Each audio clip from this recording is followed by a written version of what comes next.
This is lesson 6.1, splitting water.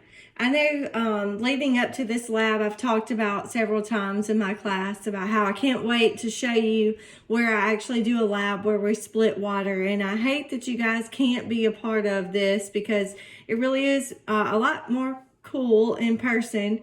But at least we're getting to do it via the internet. So without further ado, what I do have set up here for you guys is called an electrode stand.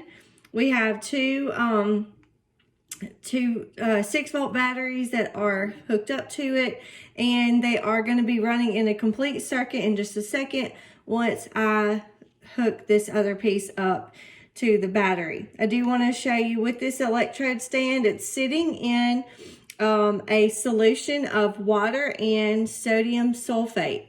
Sodium sulfate is very important to this solution because it creates acts as a good conductor in water, because pure water by itself is not a good conductor. But when you have water and sodium sulfate, it works together as a solution to create a good conductor.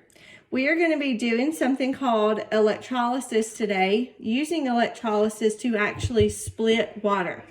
So both of these tubes I have right here, I have already submerged in the water and sodium sulfate solution, and then I've placed them on top of the electrode stand. So they are completely filled up with that solution. So what I'm going to do now is I'm going to attach the red alligator clip, and there's automatically a reaction that you're going to see occur. And I'm sure a lot of you can probably already see it. You can see those bubbles forming. And if you'll see, one side is getting a lot more cloudy than the other side. What do you think that those bubbles in there are doing? Why do you think one is more cloudy than the other?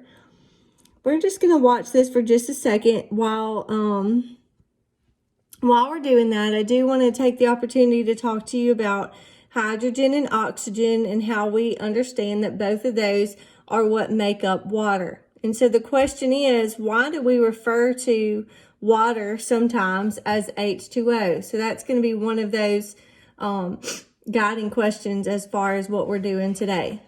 If you notice, you probably already see something happening within each of the test tubes other than just the bubbling. So I'm going to let it occur for just a little while longer, let you guys watch that process, and then we're going to come back together and talk about what is happening within each of those test tubes.